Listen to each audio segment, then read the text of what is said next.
Nunca supe con certeza en qué momento la calle vieja comenzó a observarme. Para algunos no era más que una bajada olvidada, cubierta de musgo y silencio. Para mí, siempre fue un pasillo de susurros, como si las paredes respiraran historias que nadie más se atrevía a recordar. En aquel entonces, yo aún no entendía por qué la madera parecía llorar cuando el viento pasaba, ni por qué el sonido de una sierra podía resonar tan hondo en plena madrugada, como una advertencia que insistía para quien tuviera el valor de escuchar. La primera vez que percibí el olor que salía del taller, una mezcla húmeda de madera muerta y hierro oxidado, mi cuerpo se tensó como si reconociera algo que mi mente no lograba explicar. Dicen que ciertas memorias no nos pertenecen a nosotros, sino al lugar que las guarda, y yo descubrí demasiado tarde que aquel taller era una tumba abierta, esperando para narrar su propio funeral. Pero antes de sumergirnos en esta historia, cuéntame en los comentarios desde qué lugar estás viendo. Dale like, comparte y suscríbete para recibir nuevas historias todos los días.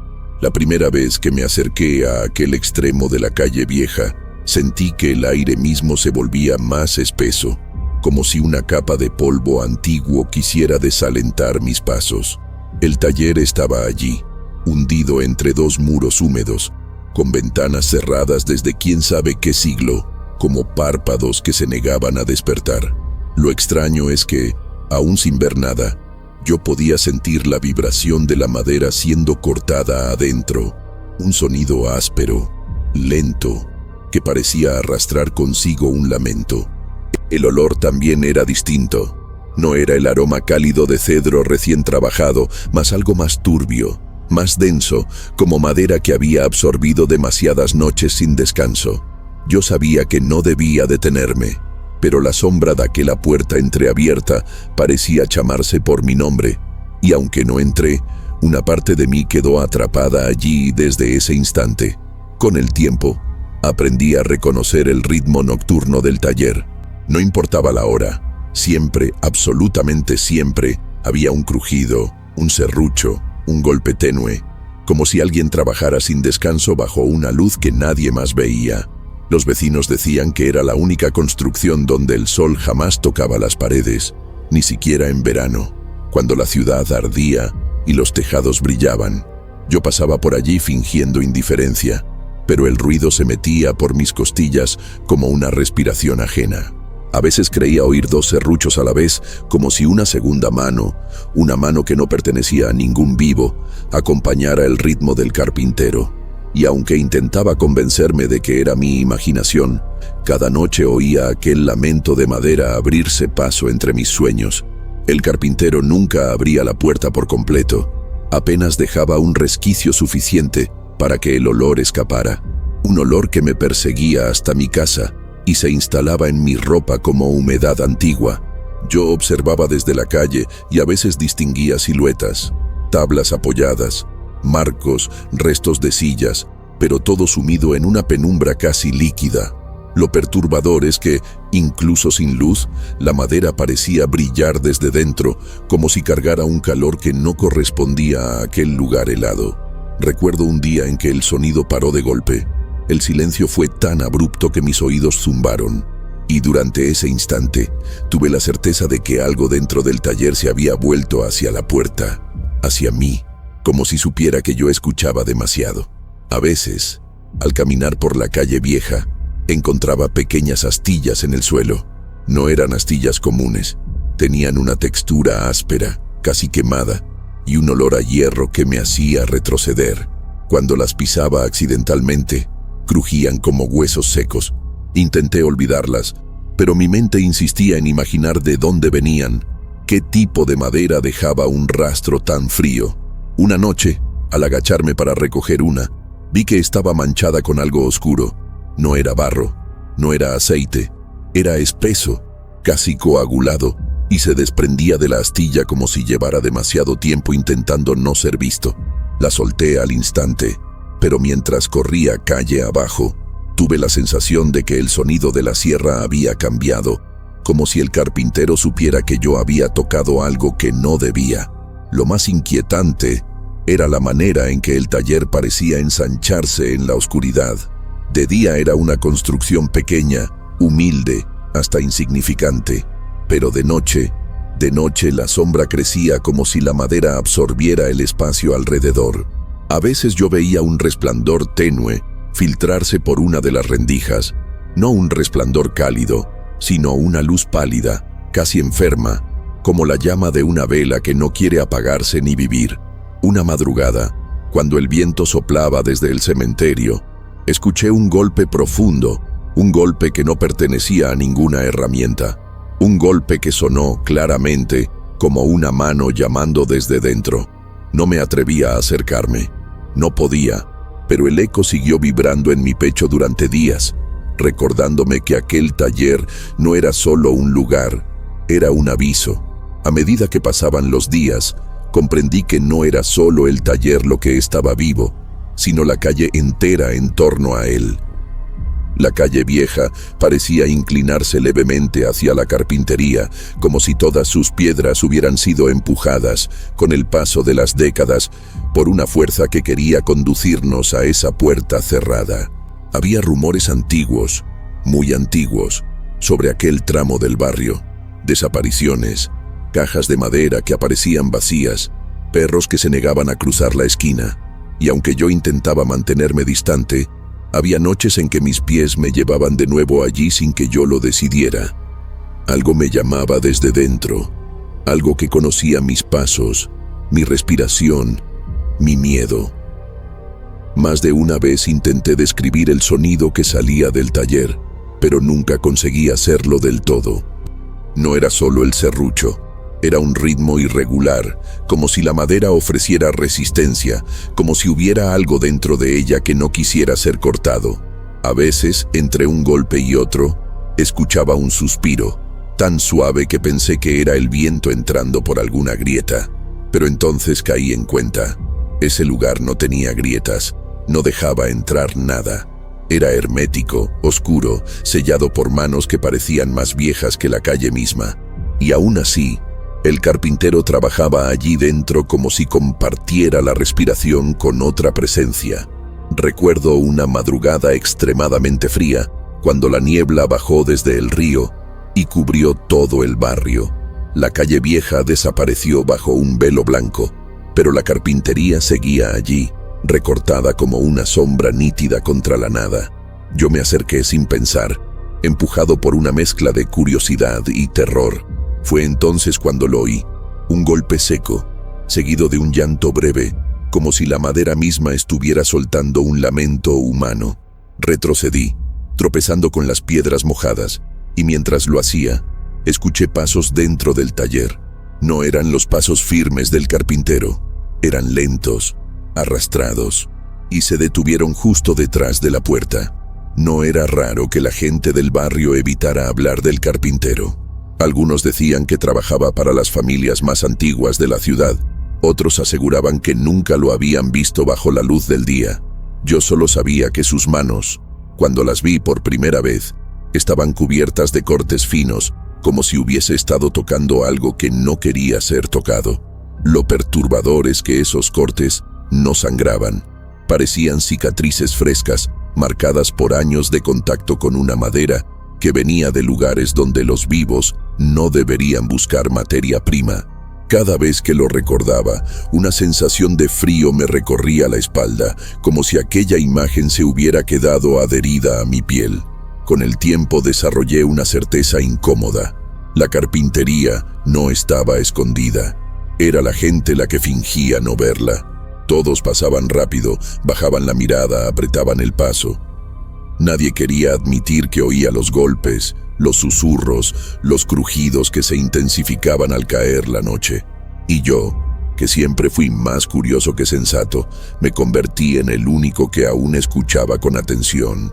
Hoy sé que ese fue mi error, porque cuando uno presta demasiada atención a un lugar que está acostumbrado al silencio, ese lugar termina devolviendo la mirada. Y desde aquel momento, tuve la sensación clara de que alguien dentro del taller sabía exactamente quién era yo. Durante años, el cementerio colonial había sido un lugar silencioso. vigilado solo por cipreses que parecían inclinarse hacia las tumbas como viejos guardianes agotados. Pero una madrugada, mientras revisaba unos documentos antiguos, encontré el primer registro de algo que nadie quiso investigar a fondo: la desaparición de varios ataúdes completos extraídos sin romper la tierra de manera evidente. Según el informe, los sepultureros hallaron montículos alterados, como si alguien hubiese trabajado con extremo cuidado para no dejar huellas claras.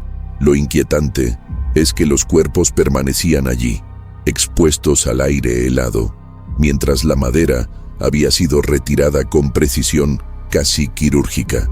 Y aunque intentaron culpar a animales salvajes, a ladrones o incluso a jóvenes bromistas, todos sabían que ningún ser humano normal se tomaría el trabajo de robar solo la madera, a menos que tuviera un propósito oscuro que temía confesar. Los sepultureros, hombres endurecidos por años de lidiar con la muerte, comenzaron a evitar la parte más antigua del cementerio. Decían que allí la tierra sonaba hueca al pisarla, como si algo debajo hubiera sido vaciado. En una ocasión, uno de ellos aseguró haber visto marcas de arrastre, como si la tapa de un ataúd hubiese sido deslizada hacia afuera en plena noche. No había huellas humanas, solo líneas profundas en la tierra húmeda, marcadas por tablas empapadas en el olor de lo irrevocable. La historia se extendió entre susurros, y cada uno aportaba un detalle que hacía todo más perturbador: que la madera estaba tibia al tacto, que algunas tumbas parecían respirar antes de amanecer, que ciertos nichos emitían un crujido que no pertenecía a los muertos. El miedo comenzó a colarse en sus tareas diarias como una sombra que nadie reconocía en voz alta. Lo que más inquietaba a los sepultureros era la precisión con la que los ataúdes desaparecían. No había señales de herramientas, no había bordes astillados, no había rupturas bruscas. Era como si las manos que ejecutaban aquel trabajo conocieran íntimamente la estructura de cada caja, como si supieran exactamente dónde tocar para separarla del cuerpo sin dañar nada más.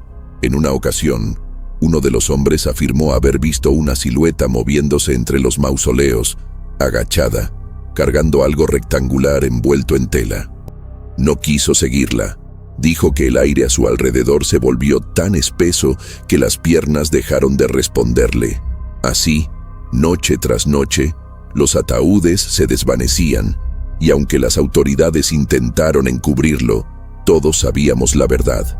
Alguien estaba recolectando madera que jamás debería haber vuelto a ver la luz del día.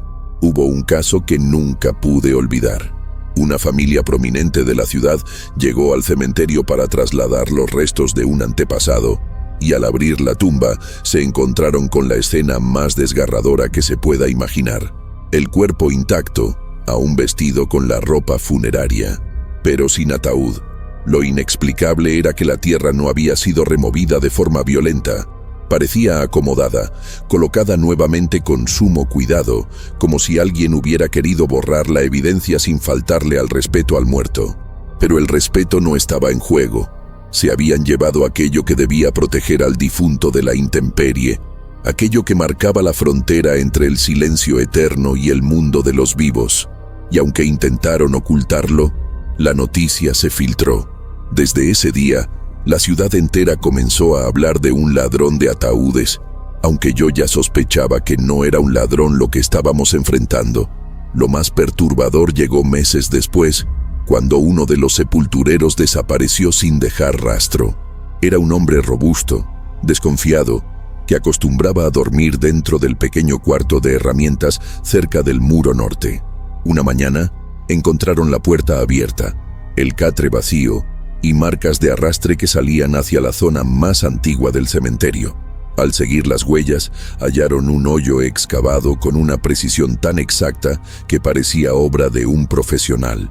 Dentro del hoyo no había cuerpo humano, pero sí restos de madera reciente, con cortes limpios y un olor penetrante, casi enfermizo, que reconocí de inmediato, el mismo olor que emanaba de la carpintería de la calle vieja. Desde ese día, entendí que no se trataba de robos aislados. Era una colección, una selección cuidadosa de madera que venía de tumbas donde el silencio había sido interrumpido, y el carpintero lo sabía, siempre lo había sabido.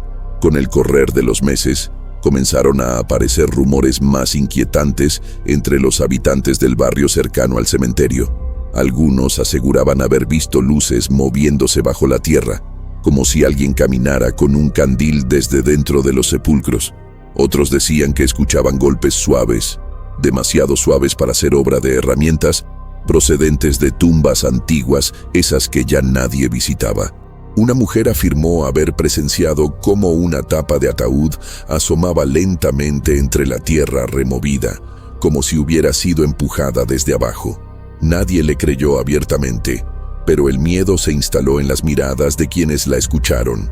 Lo que nadie se atrevía a decir era la conclusión más lógica. Quien estaba retirando la madera sabía exactamente cuándo hacerlo, qué tumbas elegir y cómo hacerlo sin ser visto. Era un trabajo meticuloso y profundamente íntimo. La policía colonial intentó intervenir varias veces, pero cada visita terminaba con más preguntas que respuestas. Las noches en que patrullaban, nada ocurría. Ningún ruido, ninguna alteración en el suelo, ninguna silueta merodeando entre los cipreses. Pero en cuanto se marchaban, los sepultureros encontraban nuevos huecos, nuevas maderas arrancadas, nuevas tumbas con la tierra vuelta a colocar casi con cortesía. Lo que más desconcertaba a los agentes era la ausencia total de huellas. No había marcas de botas, ni de herramientas, ni siquiera signos de forcejeo. Era como si las manos que realizaban ese trabajo no pertenecieran a un cuerpo que dejara rastros. O peor, como si conocieran un método antiguo, anterior a las propias normas de los vivos. A cada desaparición, la ciudad entendía que esto no era un crimen común, sino una práctica persistente y calculada. Una noche me atreví a visitar el cementerio acompañado de un viejo farol. Era tarde, y el viento soplaba desde el sur, trayendo consigo el olor frío de la piedra mojada. Mientras caminaba entre las lápidas, noté algo extraño. Ciertas tumbas tenían la tierra ligeramente más clara, como si hubiese sido removida recientemente. Me agaché y toqué el suelo. Aún estaba tibio. Ese detalle me heló el alma, porque en esa época del año las noches eran brutalmente frías. Cuando levanté la vista vi una figura alejándose entre los mausoleos. Llevaba algo largo sobre el hombro, envuelto en una tela oscura. No corría, no se escondía. Solo avanzaba en línea recta hacia el muro norte. Intenté seguirla, pero al doblar la esquina ya no estaba. Solo encontré una astilla clavada en el suelo, una astilla que aún vibraba, como si hubiese sido arrancada segundos antes. El descubrimiento más perturbador ocurrió cuando uno de los sepultureros, cansado de callar, reveló que no era la primera vez que veía desaparecer ataúdes. Según él, su abuelo ya hablaba de un carpintero extraño que solía visitar el cementerio en noches de luna nueva, cargando herramientas envueltas en un paño negro. Ese carpintero, decía el anciano, no venía a enterrar ni a desenterrar cuerpos, sino a rescatar madera. Lo inexplicable es que, según la historia, ese hombre había muerto décadas atrás en un incendio. ¿Cómo era posible que su nombre siguiera apareciendo en relatos recientes? ¿Era un imitador, un descendiente, o acaso una presencia que nunca dejó de frecuentar el lugar que alimentaba su oficio? Lo único seguro era que la madera sustraída coincidía con muebles que aparecían semanas después en la calle Vieja. Hoy, al revisar los archivos del cementerio, veo con claridad algo que antes no quise aceptar. Las desapariciones de ataúdes seguían un patrón. No eran tumbas al azar. No eran cuerpos desconocidos. Todas pertenecían a personas que habían muerto de forma violenta, abrupta o en circunstancias que dejaron asuntos inconclusos. Ese tipo de muerte dejaba una huella, una energía que la madera absorbía como una esponja hambrienta. Y era esa madera, cargada de historias incompletas, de respiraciones truncadas, la que el carpintero buscaba con devoción casi religiosa. Cuando comprendí eso, sentí un escalofrío que me dejó inmóvil, porque si él elegía con tanto cuidado la madera que tomaba, ¿Qué significaba entonces que yo comenzara a encontrar astillas frente a mi propia puerta? Cuando los sepultureros decidieron abrir por fin uno de los ataúdes abandonados, no lo hicieron por curiosidad, sino por puro terror. El cuerpo había sido retirado horas antes, y lo que quedó expuesto a la luz temblorosa de una lámpara de aceite reveló un detalle que cambió para siempre a quienes lo vieron. El interior estaba cubierto de surcos profundos, como si dedos desesperados hubieran intentado rasgar la madera desde dentro. Las marcas no eran superficiales, eran frenéticas, irregulares, casi sanguinarias, hechas por alguien que había usado cada fragmento de fuerza para intentar escapar.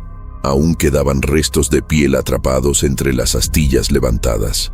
Los hombres dieron un paso atrás, incapaces de comprender si esas marcas pertenecían a alguien que había sido enterrado vivo o a alguien que no había aceptado del todo estar muerto. La madera parecía absorber ese sufrimiento, guardarlo, transformarlo en una presencia que aún respiraba dentro de los surcos. Lo más inquietante era que no se trataba de un caso aislado. Cada ataúd recuperado mostraba señales similares: arañazos internos, golpes secos petrificados en la madera, pequeñas hendiduras circulares marcadas por uñas que se habían quebrado, intentando encontrar una salida. En uno de ellos, las marcas se repetían de manera tan ordenada que parecían formar un patrón, una especie de ruego escrito con desesperación pura. Los sepultureros no sabían cómo explicarlo. Algunos preferían pensar que eran restos de cuerpos movidos por los gases de la descomposición, pero esa ilusión se rompía cuando observaban la profundidad de los surcos. Aquello no lo hacía un cadáver en su declive natural. Era obra de alguien consciente, alguien que había luchado, y lo peor, alguien que en algún momento de esa lucha había sido escuchado por quien robaba los ataúdes, porque el carpintero escogía exactamente los más marcados, como si buscara historias que aún suplicaban. Una tarde, revisando documentos antiguos del cementerio, encontré un informe que mencionaba un fenómeno peculiar. Ciertos ataúdes parecían vibrar cuando eran tocados. Muchos consideraron que era producto de supersticiones locales, pero al ver las marcas en persona, comprendí que no había exageración.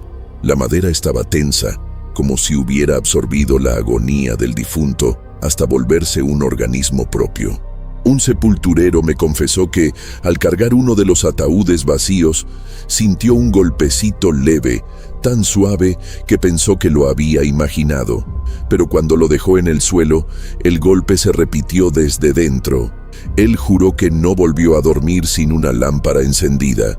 Lo que nadie entendía era por qué el carpintero deseaba precisamente esas piezas, madera que había sido arañada, golpeada, maldecida por la angustia final de alguien que no logró despedirse de este mundo. El descubrimiento que más me marcó ocurrió cuando los sepultureros abrieron un ataúd antiquísimo, uno que no figuraba en ningún registro reciente. Su interior estaba completamente devastado. Las marcas de las uñas formaban un caos absoluto, y en ciertos puntos la madera se había desgastado tanto que solo quedaba una capa delgada, casi translúcida. Lo más aterrador fue encontrar un fragmento de uña incrustado tan profundamente que parecía haber sido forzado por pura desesperación.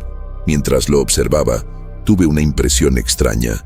La madera parecía húmeda, tibia, como si aún conservara el calor de un cuerpo que había intentado revivir, y por un instante, juro que percibí un olor tenue, parecido al aliento humano.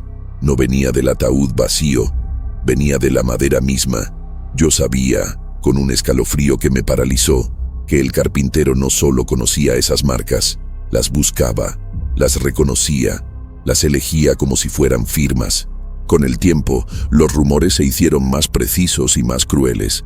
Algunos afirmaban que el carpintero podía identificar a una persona solo observando los arañazos que había dejado en su ataúd.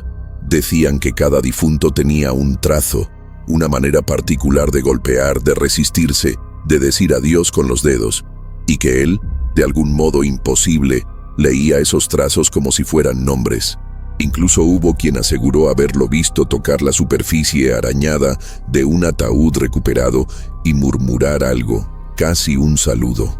Cuando lo imaginé recorriendo con sus dedos las marcas desesperadas, comprendí que su oficio tenía una dimensión que escapaba al entendimiento humano. Él no trabajaba con madera, trabajaba con memorias atrapadas, con gritos que nunca escaparon, con despedidas suspendidas en el borde de la muerte. Y era precisamente esa madera la que aún tenía algo que decir, la que él arrancaba del cementerio para darle una segunda vida. Mientras más examinábamos aquellos ataúdes dañados, más evidente se volvía que las marcas no eran simples rastros de desesperación, parecían mensajes. En uno de los ataúdes más recientes, las uñas habían trazado líneas que se cruzaban en ángulos extraños, repitiéndose con una insistencia perturbadora. No formaban palabras, pero transmitían algo, una urgencia, una súplica que ninguna voz alcanzó a pronunciar. Un sepulturero veterano aseguró haber sentido un leve temblor mientras sostenía la tapa, como si la madera reaccionara al contacto humano, como si recordara la angustia de quien la había arañado. Al tocar esos surcos con la punta de mis dedos, tuve una sensación que aún hoy me cuesta explicar. Era como si los bordes afilados intentaran contarme algo, empujando un relato desde un tiempo en que la muerte todavía no era definitiva. Hubo un hallazgo que casi llevó a uno de los trabajadores al borde de la locura. En el interior de un ataúd, bajo una capa fina de polvo y tierra húmeda, descubrieron pequeños fragmentos de uñas que no correspondían a una sola persona. Había pedazos más largos, otros diminutos, algunos partidos a la mitad. El sepulturero aseguró que aquello no podía ser obra de un solo difunto, y mucho menos resultado de la descomposición. Afirmó que esas uñas parecían nuevas, recientes, como si hubieran sido añadidas después de que el ataúd fuese abierto por primera vez. Nadie quiso escuchar esa parte del relato, pero yo sí lo hice, y entendí algo que me heló la sangre. El carpintero no robaba ataúdes, sino historias de muerte, y muchas veces la madera que elegía no tenía un solo dueño, sino varios, como si otros hubieran seguido arañando desde el más allá. Con el paso de los días, comencé a notar un patrón inquietante. Los ataúdes que presentaban las marcas más profundas eran siempre los primeros en desaparecer del cementerio. Parecía casi una selección ritual, como si el carpintero reconociera de inmediato cuáles contenían una energía más intensa. En una ocasión, un sepulturero describió cómo, al acercarse a uno de esos ataúdes, sintió un dolor punzante en los dedos, como si una fuerza invisible tratara de inmovilizarlo. Cuando retiró la mano tenía pequeñas astillas clavadas en la piel. Astillas nuevas, brillantes, que pertenecían a una madera que llevaba años enterrada. Aquello no era normal. Algo en la madera seguía vivo. Algo luchaba. Y era esa lucha silenciosa lo que parecía atraer al carpintero, como si comprendiera que dentro de esos surcos aún quedaba un último acto de resistencia. Recuerdo una noche especialmente fría en la que me atreví a examinar uno de los ataúdes recién recuperados. La tapa estaba partida en dos por la fuerza de los arañazos y la madera, lejos de estar seca, parecía casi húmeda, como si hubiera sudado. La linterna temblaba en mi mano cuando descubrí, en un rincón del ataúd, una marca diferente. No era un arañazo, sino un círculo imperfecto, trazado una y otra vez hasta formar una especie de símbolo incompleto.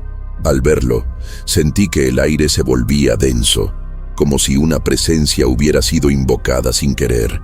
El símbolo se repetía en otras piezas de madera esparcidas por el suelo. Era como si alguien hubiese intentado dejar una señal antes de morir.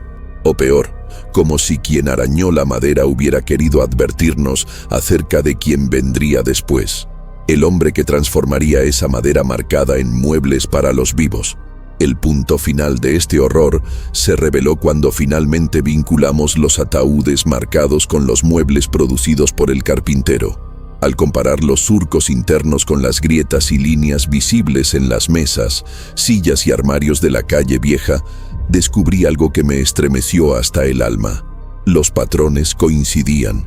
No eran simples fracturas de madera reutilizada, eran las mismas marcas de uñas, trasladadas intactas a las nuevas piezas, como si el carpintero se asegurara de preservarlas, de darles un nuevo hogar donde pudieran seguir hablando.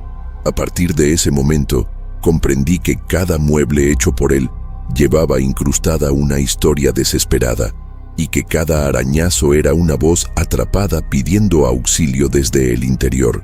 Y fue entonces que lo entendí.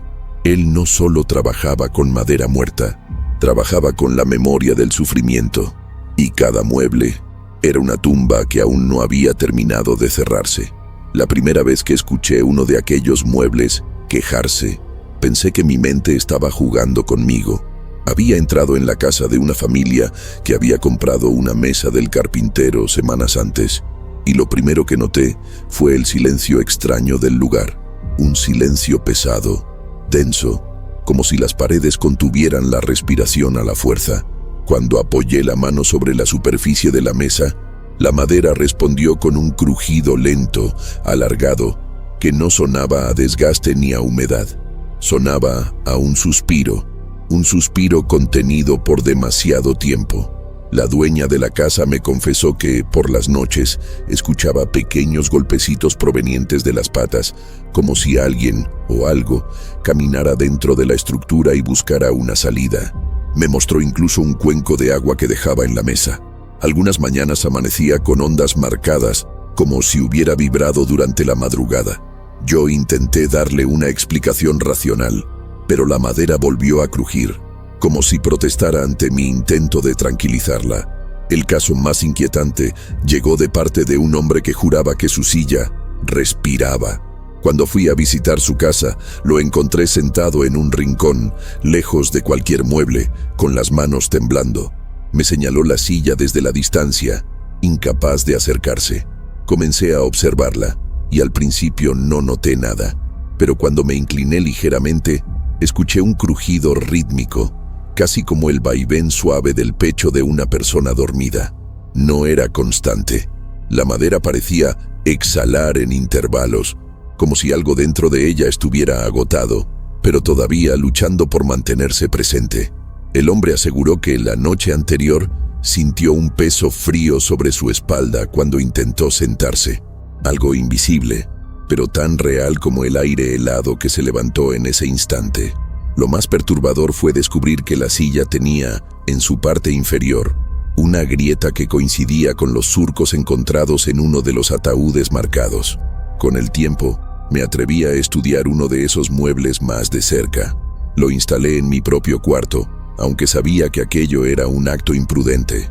Quería confirmar por mí mismo si los relatos eran exageraciones del miedo colectivo o si realmente había algo vivo en esa madera reciclada. La primera noche, la mesa permaneció quieta, casi dócil, pero a medida que la oscuridad profundizaba, comencé a escuchar un crujido débil, tan sutil que por momentos pensé que provenía de la calle. A la segunda noche, el sonido se intensificó. Era como el lamento de alguien que mueve ligeramente los dedos dentro de un cajón cerrado. La tercera noche, mientras escribía, sentí que la mesa temblaba bajo mis brazos, un temblor mínimo, pero sostenido, como si intentara llamar mi atención.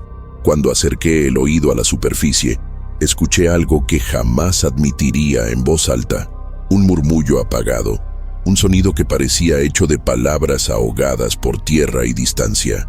La evidencia más perturbadora vino de una familia que adquirió un juego completo de comedor del carpintero. Aseguraban que, durante las comidas, escuchaban golpes provenientes de la parte inferior de la mesa, como si alguien estuviera tocando desde dentro. Al principio, pensaron que se trataba del asentamiento natural de la madera, pero los sonidos tenían un ritmo, un patrón que recordaba, según ellos, a dedos impacientes. Una de las sillas llegó a inclinarse por sí sola una noche, sin que hubiera corrientes de aire ni movimiento humano en la casa. La familia mostró marcas nuevas en la superficie de la madera, líneas delgadas, curvas irregulares, parecidas a las uñas encontradas en los ataúdes. Y lo más inquietante fue lo que la hija menor dijo una madrugada, que escuchó a alguien pidiendo que la dejaran salir, no desde su habitación, desde la mesa del comedor, la misma mesa fabricada con madera del cementerio. Investigando más profundamente, descubrí que muchos muebles del carpintero compartían un mismo fenómeno. Parecían reaccionar al contacto humano. Un hombre me contó que, cada vez que apoyaba la mano sobre su escritorio, la madera emitía un crujido breve, como si reconociera su presencia. Otra mujer aseguró que escuchó un sollozo proveniente del interior de un armario mientras guardaba ropa. Y aunque todos buscaban explicaciones lógicas, humedad, mala construcción, cambios de temperatura, nada justificaba el carácter casi emocional de los sonidos. Era como si la madera respondiera a estados de ánimo, a momentos de silencio, a noches en que la casa entera parecía retraerse. Comprendí entonces que los muebles no eran muebles. Eran cápsulas que contenían restos de historias inconclusas, ecos de vidas que no terminaron como debían. Y cada crujido era un recordatorio de que la muerte, cuando es interrumpida, sigue buscando una salida. Con el paso del tiempo, algunos de esos muebles comenzaron a comportarse de manera aún más inquietante. No se trataba solo de crujidos o murmullos, sino de movimientos imperceptibles que solo se notaban al amanecer. Una familia reportó que una silla cambiaba de posición todas las noches, alejándose poco a poco de la mesa, como si intentara escapar del lugar donde había sido puesta. Otra persona afirmó que su mesa giró ligeramente mientras él dormía, dejando marcas circulares en el suelo. Nadie podía explicar cómo algo tan pesado podía desplazarse sin ayuda humana. Cuando revisé uno de esos muebles, descubrí que la base tenía pequeñas fracturas internas, como si una fuerza desde dentro estuviera empujando contra la estructura. Era evidente que la madera no estaba quieta. Retenía un impulso, un deseo reprimido que no pertenecía al mundo de los vivos. Algunos muebles, según los relatos, parecían reaccionar de manera diferente dependiendo de la persona que los tocara. Un hombre mencionó que su mesa permanecía completamente silenciosa cuando estaba solo, pero en cuanto alguien la visitaba, la madera comenzaba a emitir un crujido bajo, casi un gruñido, como si la presencia de desconocidos despertara algo incómodo en su interior. Una mujer aseguró que su silla rechinaba solo cuando ella estaba triste, produciendo un sonido parecido a un gemido suave, como si la madera la consolara o compartiera su dolor. Esa mezcla de conexión emocional y tensión sobrenatural era imposible de ignorar. Era como si cada mueble conservara un vínculo invisible con la persona que había dejado su marca de uñas en la madera original, reclamando atención, compañía o tal vez justicia. Una noche, mientras investigaba una cómoda antigua que había sido atribuida al carpintero, escuché claramente 3 golpes secos provenientes del interior del mueble. Golpes precisos, rítmicos, como si alguien golpeara desde un espacio reducido. Abrí los cajones uno por uno, intentando encontrar una explicación lógica, pero no había nada dentro. Solo la madera oscura, marcada por grietas verticales que no existían el día anterior. Toqué una de las grietas y sentí un leve temblor, como una vibración contenida. Era una sensación casi eléctrica, pero fría, profundamente fría, como si algo estuviera esperando que yo diera el siguiente paso. Retrocedí instintivamente. El mueble volvió a crujir, esta vez más fuerte, como un grito ahogado que chocaba contra las paredes del cuarto. En ese momento, entendí que esos artefactos no eran objetos, eran mensajes encerrados en forma de muebles. La evidencia más escalofriante llegó de una pareja que había adquirido una mesa grande del carpintero para su comedor. Aseguraban que, en ciertas noches, la madera emitía un ruido parecido al de alguien que arrastra las uñas lentamente por una superficie cerrada. Uno de ellos me contó que, al apoyar la mano sobre la mesa, sintió un latido. No una vibración, no un temblor, un latido, como si la madera tuviera un pulso apagado que respondía al contacto. Cuando examiné la mesa a la mañana siguiente, encontré marcas internas que no estaban allí antes. Líneas diagonales recientes, demasiado frescas para ser parte del desgaste natural. El olor que emanaba de la grieta era inconfundible, tierra húmeda de cementerio, y al tocar la superficie, tuve la impresión de que la mesa se tensaba, como si se preparara para emitir su próximo quejido. Finalmente, comprendimos que aquellos muebles no eran simples contenedores de historias trágicas, sino extensiones directas de las voluntades atrapadas en los ataúdes. Cada crujido no era un ruido, sino una memoria intentando pronunciarse. Cada movimiento imperceptible era un rastro de alguien que no aceptaba haber sido arrancado de su descanso. La gente comenzó a deshacerse de los muebles, dejándolos en patios, callejones, incluso arrojándolos al río, pero la madera nunca se quedaba quieta. Algunos aseguraban haber visto mesas flotando río abajo como cadáveres sin dueño. Otros afirmaban que las sillas aparecían de nuevo en sus puertas, mojadas, como si hubieran regresado por sí mismas. Fue entonces cuando la verdad se volvió innegable. Los muebles seguían vivos, y al final de cada hilo, de cada marca, de cada crujido, siempre estaba él, el carpintero, el único que sabía cómo despertar la voz de los muertos. El sótano del taller siempre fue el lugar más temido de la calle vieja. Los vecinos hablaban de él como si se tratara de una criatura enterrada, un espacio que respiraba por las noches y exhalaba un olor húmedo y metálico que subía por las rendijas del suelo. Yo bajé allí solo una vez, guiado por una curiosidad que rozaba la imprudencia. La escalera era estrecha, construida con tablones viejos que crujían como si estuvieran cansados de sostener tanto peso no humano. A medida que descendía, el aire se volvía más pesado, impregnado con un olor que reconocí al instante: tierra removida, madera muerta y algo más profundo, una mezcla entre hierro oxidado y un aroma tenue parecido al de la ropa antigua empapada en sudor frío.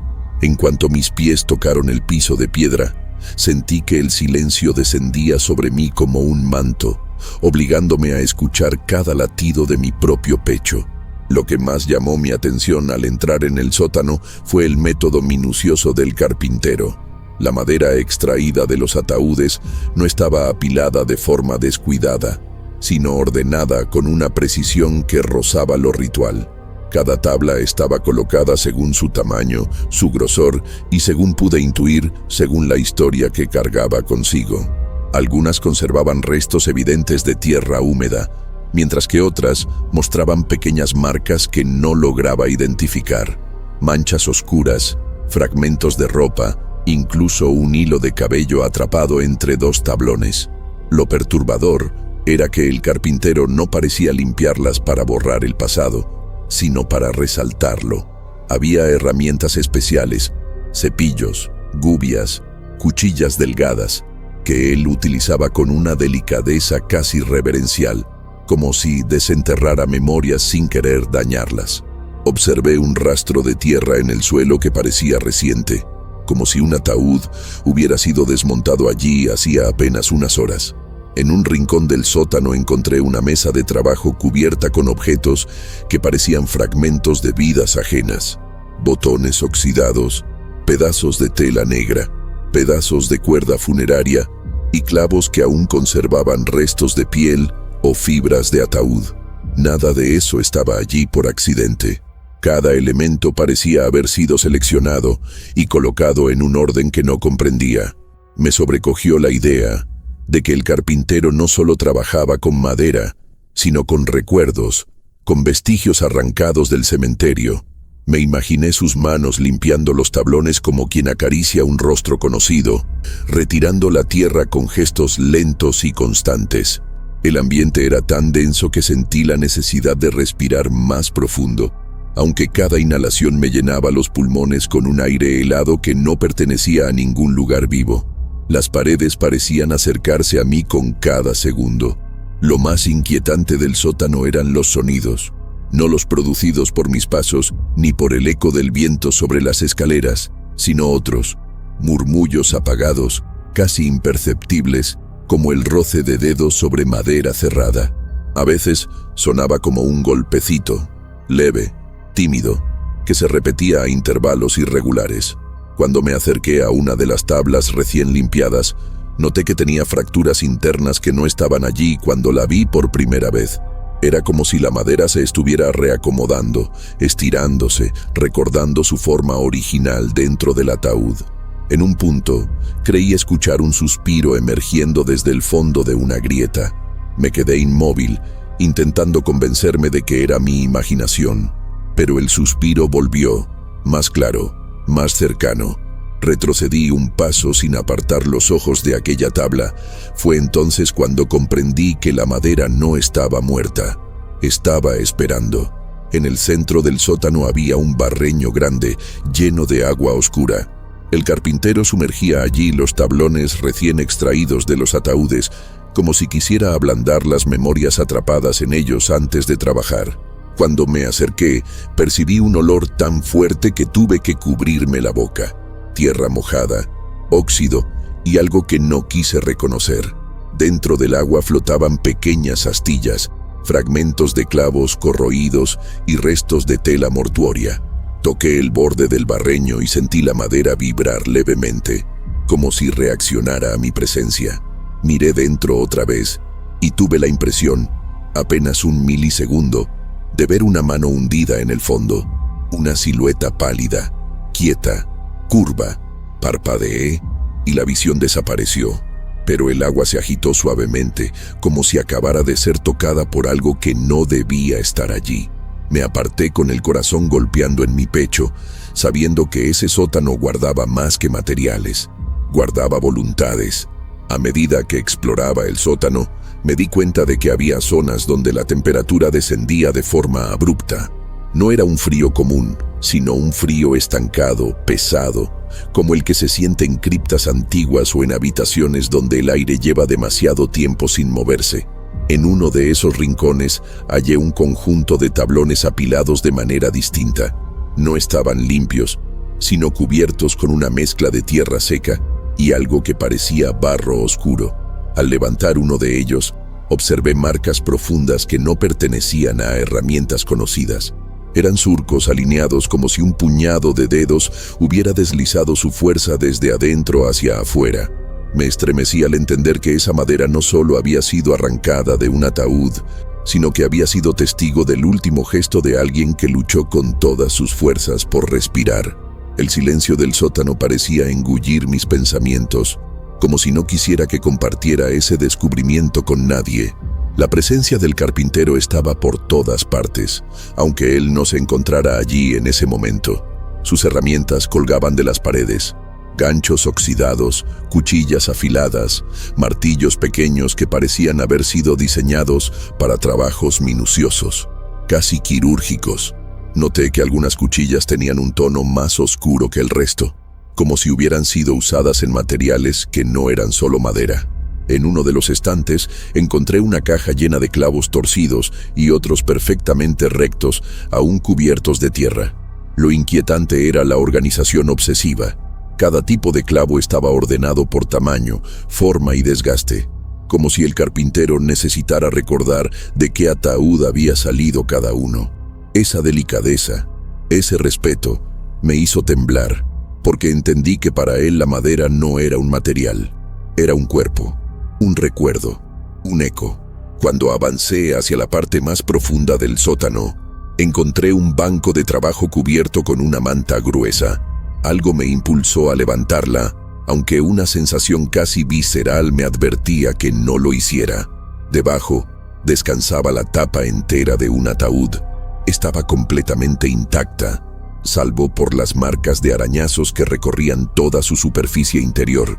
Pasé los dedos por los surcos y sentí una vibración débil, como el zumbido que produce un objeto cargado de energía. La tapa, aún en ese estado, parecía contener una presencia tensa, suspendida, como si el último aliento atrapado allí dentro todavía buscara una salida. Lo que me horrorizó fue encontrar un pequeño pedazo de tela negra adherido a una de las astillas. Lo toqué por instinto y estaba frío. demasiado frío para haber sido manipulado recientemente. De inmediato comprendí que la tela no pertenecía al carpintero, venía de uno de los cuerpos. El sonido más terrible que escuché en aquel sótano ocurrió justo cuando me disponía a salir. Desde el rincón más oscuro, donde el suelo era de tierra y no de piedra, surgió un crujido profundo, como si algo se moviera bajo la superficie. No era un animal, era un sonido lento, arrastrado, parecido al de madera cediendo, pero desde abajo. Me quedé inmóvil, con el corazón golpeando contra mis costillas. El ruido se repitió, más fuerte esta vez, acompañado de un golpe amortiguado. Sentí que el frío del ambiente subía por mis piernas, aferrándose a mi piel como dedos invisibles. Retrocedí sin apartar la mirada del suelo. Por un instante, juraría haber visto la tierra levantarse apenas, como si alguien, o algo, estuviera empujando desde debajo del sótano. No esperé para comprobarlo. Supe en ese segundo que el carpintero no solo trabajaba allí, algo más también lo hacía. Al llegar a la escalera para salir, hice un último recorrido visual por el sótano. Fue entonces cuando vi, tallado en una de las vigas del techo, un símbolo repetido varias veces. Un círculo atravesado por una línea irregular. Lo había visto antes, en uno de los ataúdes marcados. Comprendí de inmediato que no era un adorno ni una señal de carpintería. Era un sello. Una marca que el carpintero utilizaba para identificar madera con un resto persistente, como si buscara piezas que aún guardaban vida suficiente para resonar en los muebles que fabricaba. Sentí un vértigo súbito al darme cuenta de que yo mismo había tocado esas tablas, respirado ese aire y descendido a un espacio que no había sido diseñado para los vivos. Cuando subí el último escalón, cerré la puerta con fuerza.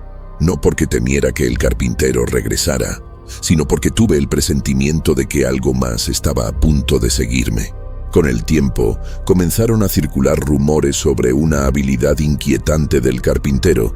Podía reconocer de inmediato de quién había sido cada ataúd, incluso antes de limpiarlo o desmontarlo.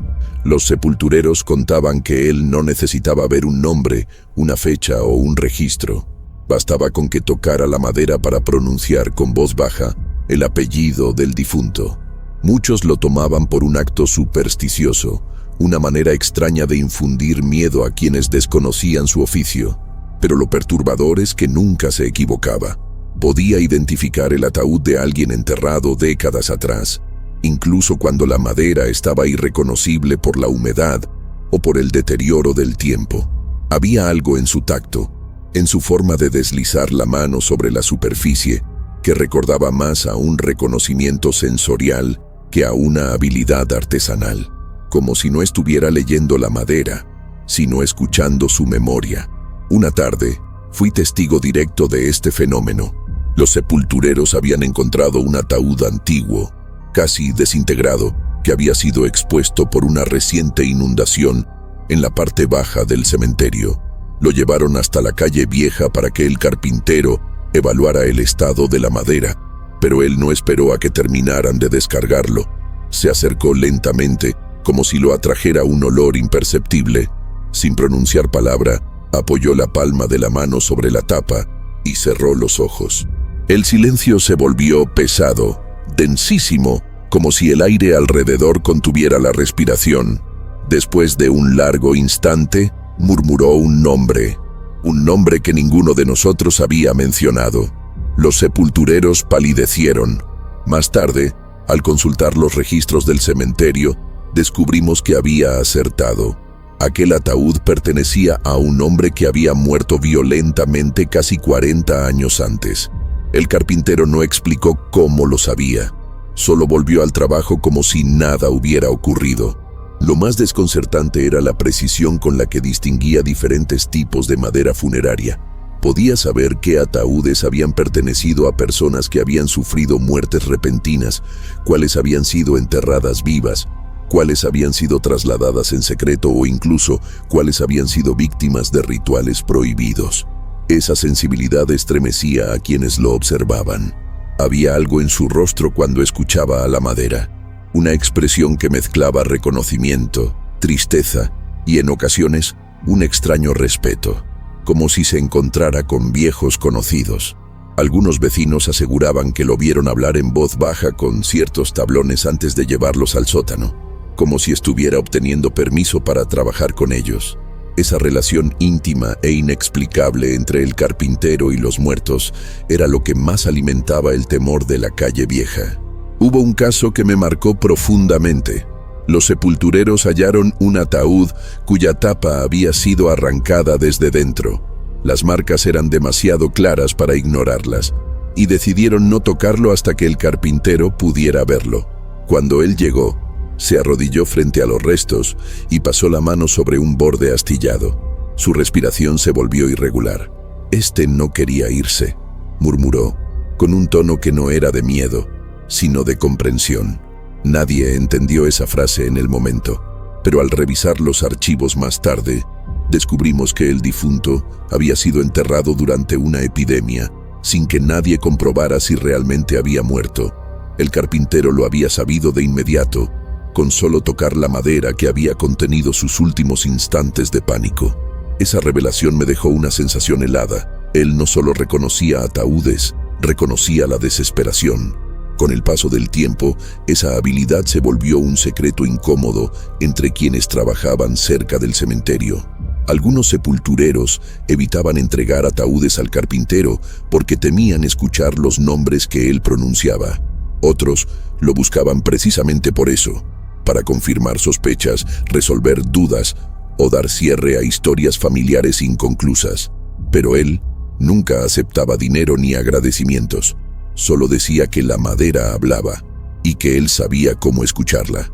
Cada vez que lo observaba en ese trance silencioso, comprendía que su relación con la muerte era más profunda de lo que cualquiera podría aceptar. No era un ladrón de ataúdes, no era un artesano obsesionado, era un intermediario. Y, de algún modo, la madera lo había elegido para recordar lo que los vivos habían querido olvidar. Con cada ataúd que tocaba, el carpintero parecía absorber una parte de la historia que la madera había presenciado. No era raro verlo detenerse por largos minutos con la mano apoyada en un tablón, como si estuviera escuchando un relato que solo él podía oír. A veces, levantaba ligeramente la cabeza y fruncía el ceño, como si la madera le confesara algo doloroso. Otras, su expresión se suavizaba, casi como un gesto de consuelo hacia quien había luchado dentro de ese ataúd. Yo observé ese comportamiento en repetidas ocasiones y siempre me quedaba con la misma sensación. El carpintero no estaba identificando la madera, estaba reconociendo un rastro emocional, algún eco persistente del último suspiro, algún fragmento de desesperación que había quedado atrapado entre los surcos de las uñas. Esa sensibilidad no se explicaba con lógica humana. Era como si él y los difuntos compartieran un idioma antiguo. Con el paso de los días, comencé a notar que la habilidad del carpintero iba más allá del simple reconocimiento. En una ocasión, los sepultureros llevaron 2 ataúdes que habían sido encontrados durante una remodelación en un sector olvidado del cementerio. Ambos estaban tan deteriorados que era imposible distinguir sus características originales. A simple vista, parecían idénticos, pero el carpintero solo necesitó tocarlos para diferenciar sus historias. Señaló el primero y dijo que pertenecía a un joven que había sido enterrado sin ceremonia alguna. Luego apoyó la mano sobre el segundo y afirmó que ese había contenido a una mujer que no murió en paz. Nadie tuvo el valor de preguntarle cómo lo sabía. Sin embargo, cuando revisamos los registros antiguos, descubrimos que todo coincidía. Era como si él pudiera percibir la energía residual, una impronta emocional que la madera retenía con una fidelidad aterradora. Hubo un momento en que me atreví a preguntarle directamente cómo podía distinguir los ataúdes con tanta precisión. Recuerdo que él no respondió de inmediato. Se limitó a limpiar una de sus herramientas con movimientos lentos, casi rituales. Finalmente, murmuró: «La madera recuerda cosas que los vivos prefieren olvidar». Esa frase se clavó en mi mente como un clavo oxidado. Intenté obtener más detalles, pero él volvió al silencio, como si hubiera dicho demasiado. Comprendí que no era un don que estuviera orgulloso de tener, más bien era una carga, un peso que lo seguía a cada lugar donde trabajaba. Cuando se alejaba del taller, parecía arrastrar un cansancio que no pertenecía solo a su cuerpo. Era como si todas las historias que había escuchado se quedaran impregnadas en su piel, sus manos, su mirada. En varias ocasiones vi cómo reaccionaba de manera extraña cuando recibía madera que no debía ser tocada. Una vez, los sepultureros llevaron un ataúd recién desenterrado por accidente durante la construcción de un nuevo muro en el cementerio. El carpintero se acercó, alargó la mano y de inmediato se retiró con brusquedad, como si hubiese sentido una descarga helada. «Este no», dijo, apartándose sin volver a tocarlo. Nadie entendió su reacción, pero esa misma noche, una tormenta derribó el árbol bajo el cual el ataúd había estado enterrado. Cuando revisamos su interior, descubrimos que era diferente a los demás. No tenía marcas de uñas ni rastros de lucha. Parecía que la madera había sido sellada con un silencio total. El carpintero no quiso explicar por qué lo había rechazado. Solo dijo que había ataúdes que no deseaban ser recordados. Y supe, por la expresión de su rostro, que él había sentido ese rechazo como un golpe. Con el tiempo, comprendí que su habilidad no provenía de la muerte en sí, sino de la transición entre la vida y el silencio. Él reconocía el instante final, ese espacio en el que la persona todavía lucha por quedarse, por respirar, por aferrarse a un último pensamiento. La madera retenía ese instante de forma indeleble, y él era capaz de leerlo como quien lee un diario íntimo sin abrirlo. A veces lo veía agotado, casi vencido, después de trabajar con una pieza particularmente marcada. Se quedaba sentado en su banco con las manos apoyadas sobre las rodillas, respirando con dificultad. Parecía un hombre que cargaba no solo su propio peso, sino el de cientos de despedidas inconclusas. Y en esos momentos entendí la verdad que siempre había evitado aceptar. El carpintero no buscaba madera, buscaba historias que los vivos habían enterrado demasiado pronto. Durante mucho tiempo pensé que el carpintero trabajaba solo por instinto, guiado por la madera que recogía del cementerio y los murmullos que parecía escuchar desde dentro de cada tabla. Pero un día descubrí que había un método, un orden obsesivo que trascendía lo artesanal. En un cajón oculto de su taller encontré un cuaderno antiguo, de tapas negras, cubierto por una capa fina de polvo que no pertenecía al lugar. Era un objeto que parecía haber sido enterrado antes de llegar a sus manos. Cuando lo abrí, mis dedos temblaron. Cada página contenía una lista de nombres cuidadosamente escritos, acompañados por números que reconocí al instante. Eran números de tumbas, las tumbas exactas de las cuales él había tomado la madera. No eran anotaciones recientes. Había registros que se remontaban a décadas atrás, mucho antes de que yo naciera, y algunos incluso anteriores a su propia edad aparente. Lo más perturbador era la minuciosidad con la que llevaba todo. Cada nombre acompañaba una breve descripción: muerte súbita, entierro prematuro, despedida incompleta, silencio profundo, último golpe, sin ritual. Esas anotaciones parecían más diagnósticos emocionales que datos funerarios.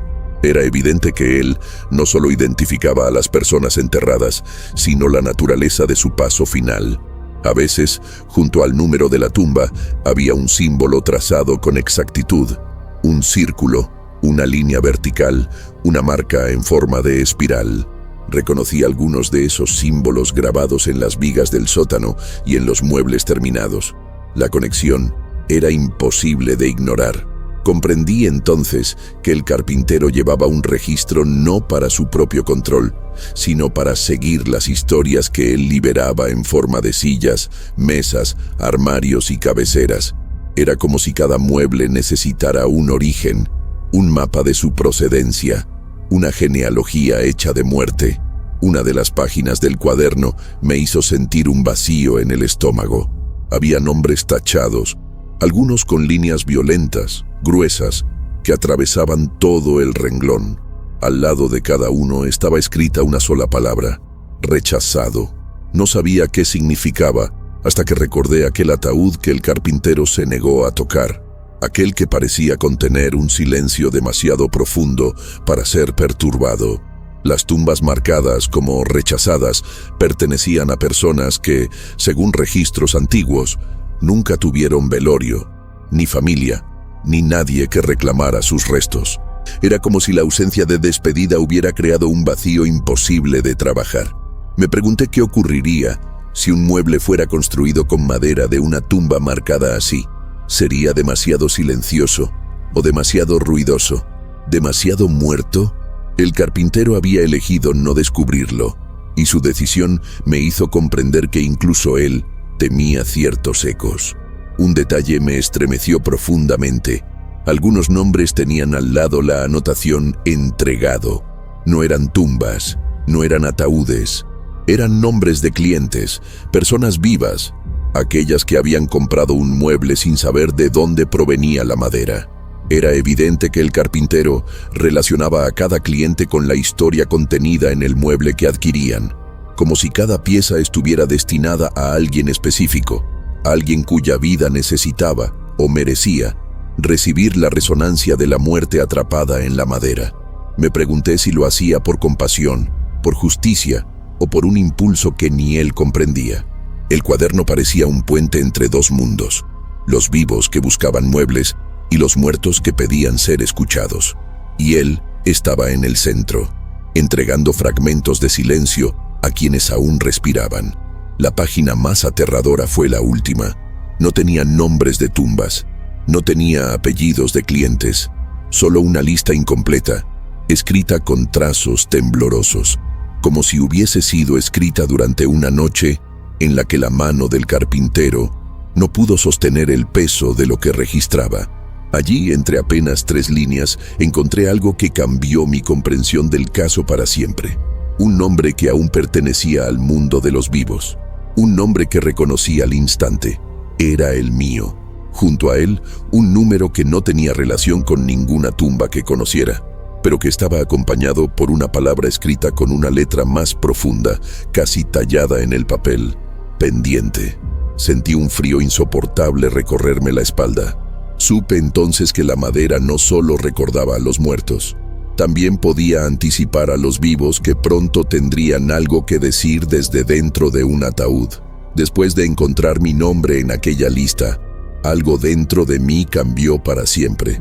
Empecé a mirar el taller con otros ojos, como si cada tabla apoyada en la pared escondiera una advertencia dirigida únicamente a mí. Volví al cuaderno varias veces, buscando explicaciones, pero cuanto más leía, más preguntas surgían. Noté que algunos clientes tenían anotaciones adicionales, escritas en los márgenes con caligrafía apretada: sensibilidad, oído abierto, respira la madera, sueños compartidos. Aquellas frases sugerían que el carpintero no elegía a sus clientes por azar.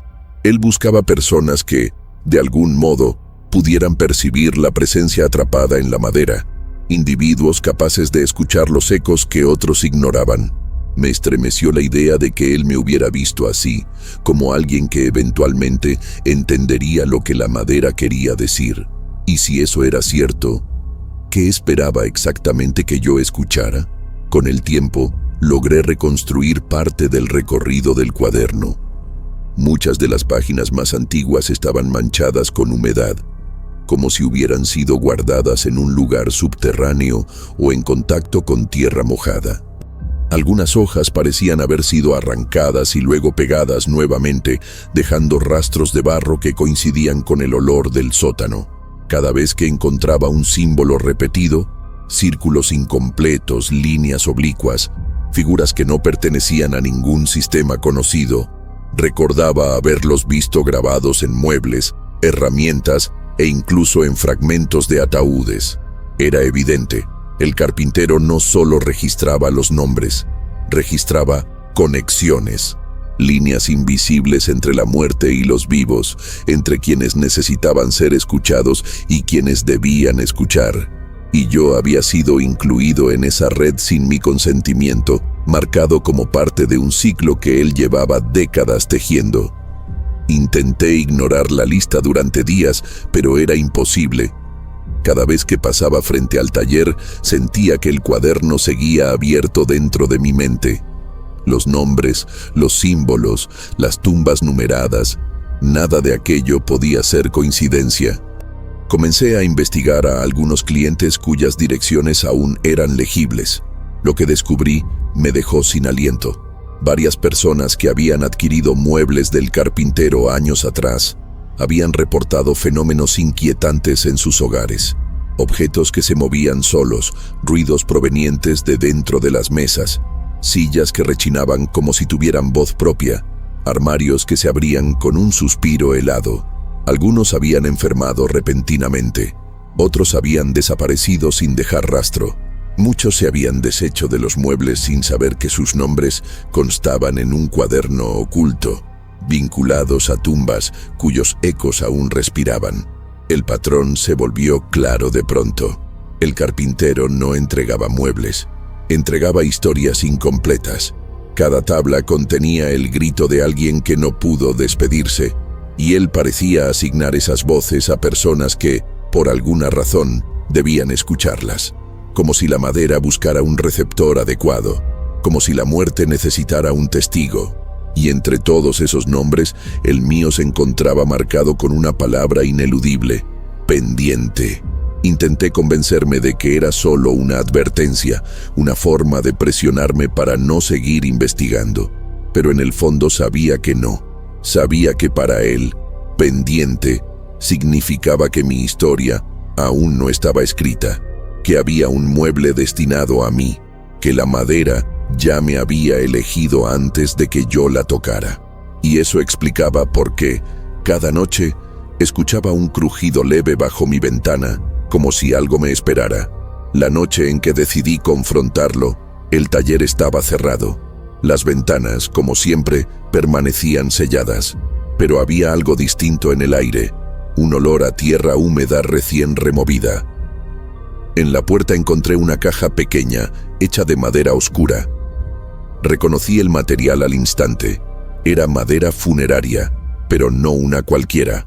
Tenía los mismos patrones de arañazos que había visto en ataúdes marcados. Abrí la caja con manos temblorosas. Dentro había una única hoja arrancada del cuaderno. En ella, mi nombre estaba escrito nuevamente, pero esta vez acompañado de un número diferente. Un número que reconocí con un escalofrío, el de una tumba recién abierta en el cementerio, una tumba que, según los sepultureros, había sido vaciada 2 noches antes. La anotación final decía: enviado. En ese instante comprendí que ya no era un observador, era parte de la lista, y algo, o alguien, había sido preparado para mí. La primera vez que escuché sobre un ataque de pánico relacionado con los muebles del carpintero, pensé que se trataba de exageraciones de los vecinos. Pero cuando entrevisté a la mujer que tuvo el episodio, comprendí que aquello iba mucho más allá de una simple reacción emocional. Ella relató que, al sentarse en una de las sillas recién adquiridas, sintió de inmediato un frío que le recorrió la columna, como si algo helado se hubiera deslizado entre sus vértebras. No pudo levantarse. La silla parecía aferrarla, sostenerla con una firmeza que no era natural. Apenas unos segundos después, escuchó un susurro débil detrás de su nuca, un murmullo que no provenía del aire ni de ningún rincón visible de la casa. Era un susurro dentro de la madera. Su respiración se aceleró y su corazón comenzó a latir con violencia. Cuando por fin logró ponerse de pie, cayó al suelo temblando, incapaz de explicar lo que había sentido. La silla, mientras tanto, permaneció inmóvil, como si nada hubiera ocurrido. Otro caso llegó a mis oídos semanas más tarde. Un hombre joven, robusto, sin historial de ansiedad, había comprado una mesa grande para su comedor. La primera vez que se sentó frente a ella, sintió un peso en el pecho que describió como una mano apoyada desde adentro. No era un dolor físico, sino una presión emocional que lo hacía sentir observado, evaluado, juzgado.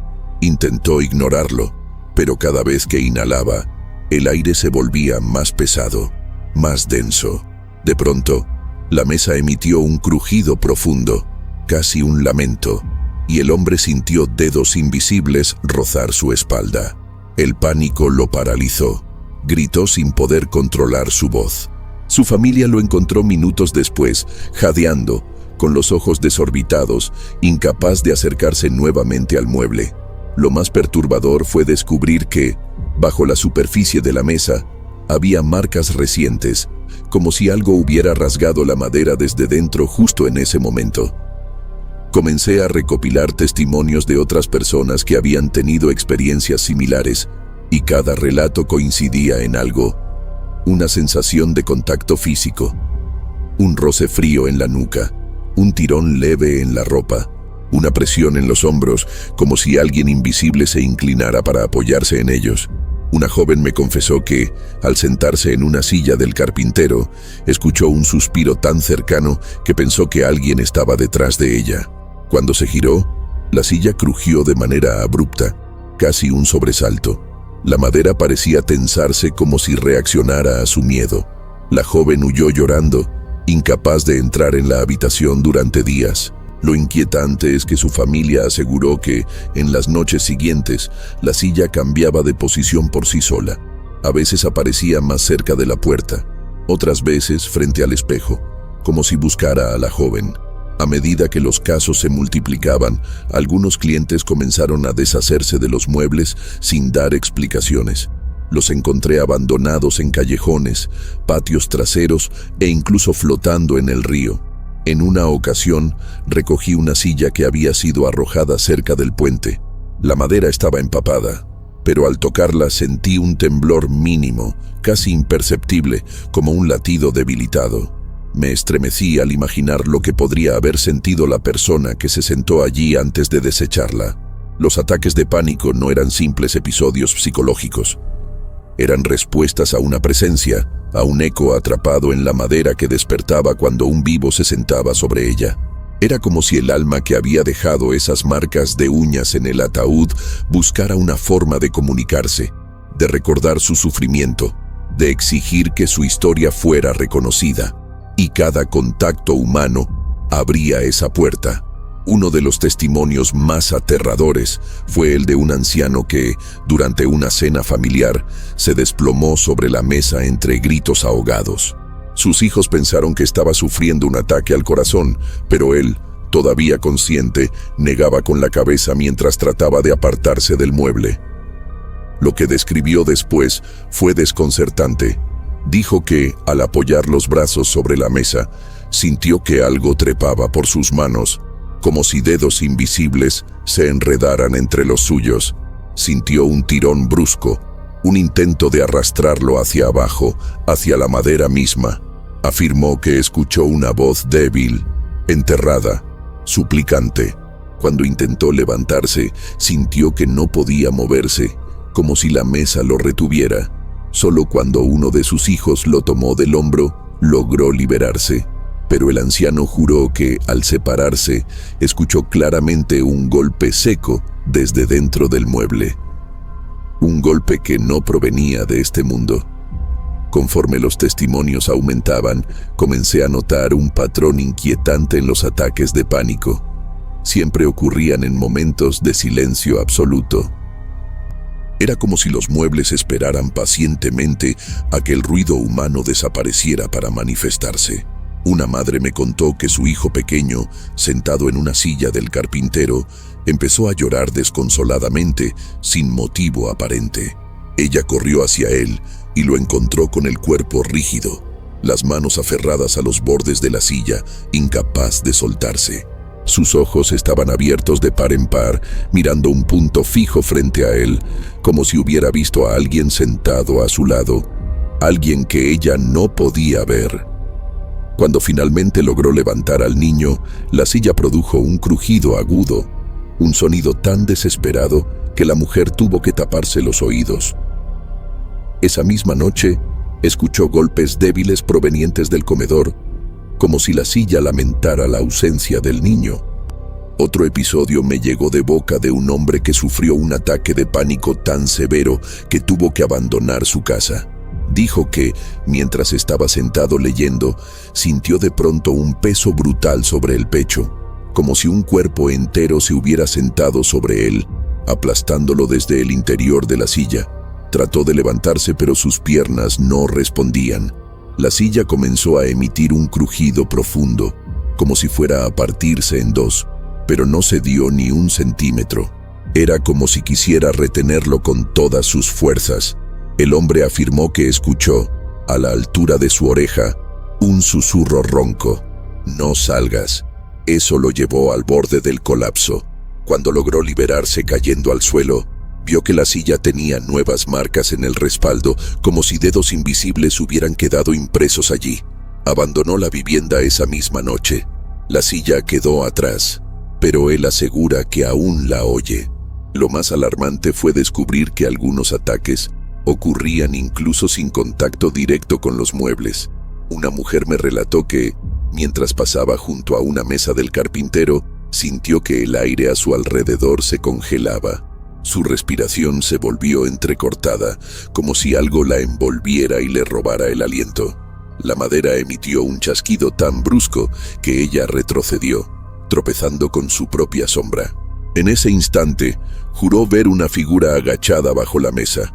Una figura hecha de oscuridad, apenas visible, con los dedos extendidos como garras apoyadas en el suelo. Parpadeó y ya no estaba, pero el pánico la consumió de inmediato, un pánico que no desapareció hasta varias horas después. Ella aseguró que no volvería a entrar a esa habitación. Dijo que la mesa sabía su nombre, y al mirar los registros antiguos de tumbas, comprendí que la madera provenía de un ataúd marcado con un símbolo de resistencia extrema. A medida que profundizaba en estos casos, entendí que los ataques de pánico no eran un accidente, sino un mecanismo. La madera parecía reaccionar ante emociones humanas específicas: miedo, tristeza, soledad, rabia contenida, como si buscara resonancias similares a las que había atrapado dentro del ataúd. En una ocasión, acompañé a una mujer que deseaba deshacerse de una silla que la atormentaba desde hacía semanas. Al entrar a la habitación donde la guardaba, sentí un golpe emocional tan súbito que me faltó el aire. Fue un impacto frío, penetrante, que me atravesó el pecho como una mano helada. La silla no se movió, no crujió, pero su presencia era tan densa que parecía ocupar más espacio del que físicamente tenía. Me quedé de pie, inmóvil, mientras la mujer lloraba a mi lado. Fue entonces cuando entendí que no estábamos frente a objetos embrujados, sino frente a memorias vivas que buscaban un testigo. El caso final fue el más devastador. Un hombre de avanzada edad, antiguo cliente del carpintero, sufrió un ataque tan violento que perdió el conocimiento. Según su familia, todo ocurrió en cuestión de segundos. Él se sentó en su silla habitual, como hacía cada noche, y de pronto comenzó a jadear, con los ojos muy abiertos, como si viera algo imposible justo frente a él. Trató de levantarse, pero su cuerpo quedó paralizado. Su nieta, que estaba cerca, escuchó cómo la silla producía un crujido grave, casi un rugido, y vio que el respaldo parecía moverse, inclinándose ligeramente hacia adelante, como si quisiera envolverlo. Cuando lograron separarlo del mueble, el hombre balbuceó apenas una frase: «Me llamaba por mi nombre». Murió 2 días después, aunque los médicos no encontraron causa física clara. La familia quemó la silla, pero yo vi algo entre las cenizas: una marca de uñas que no estaba allí antes. Una marca fresca. Antes de que cualquier mueble saliera del taller, el carpintero realizaba un ritual silencioso que muy pocos llegaron a presenciar. Algunos vecinos lo llamaban superstición, otros una costumbre antigua heredada de generaciones olvidadas. Pero quienes lograron observarlo de cerca y sobrevivieron lo suficiente para contarlo, aseguraban que aquello no tenía nada de simple ni de humano.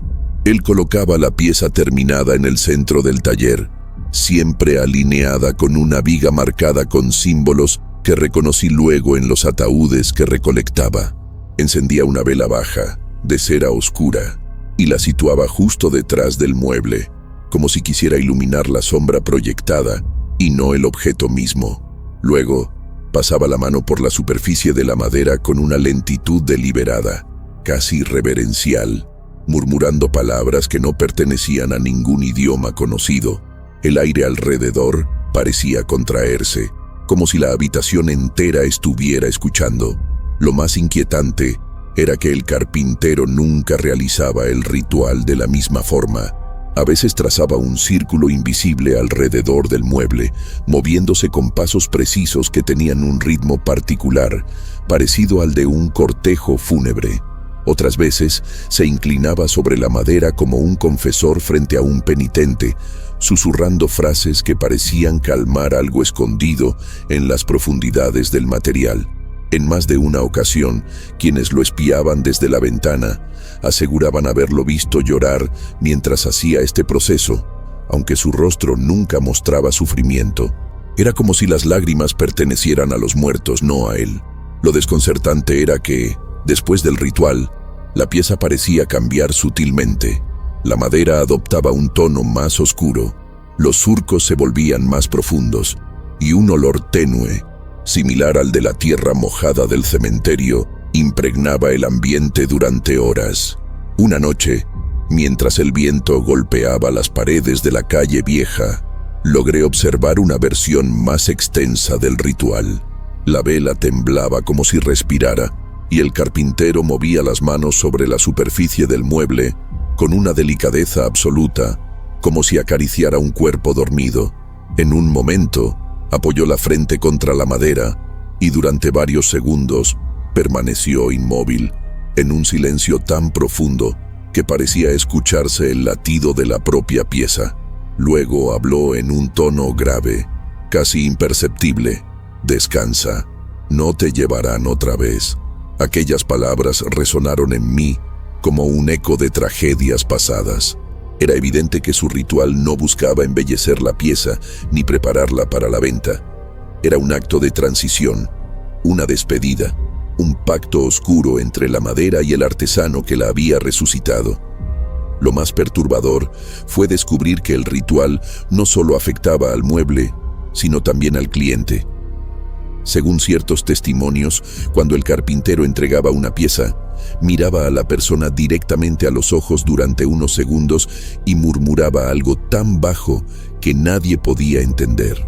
Después de ese gesto, los clientes describían sensaciones inexplicables, mareos repentinos, susurros en lugares vacíos, presión en los hombros o en la nuca, y sueños recurrentes en los que figuras borrosas se acercaban desde un cuarto sin luz.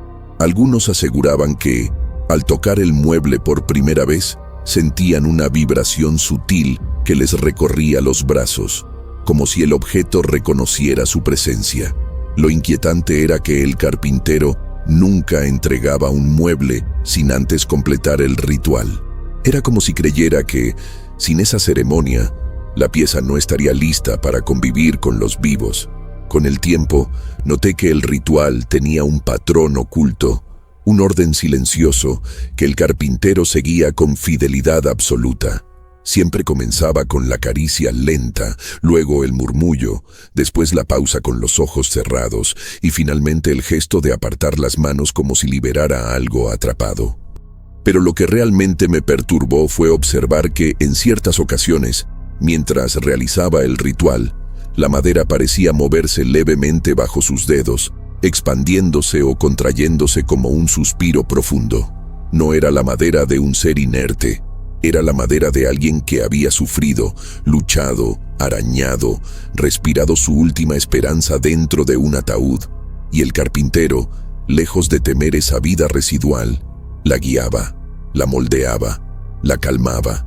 Comprendí entonces que el ritual no era una bendición, era un amarre, un sello, una manera de asegurar que la voz atrapada en la madera seguiría hablando, pero bajo sus términos.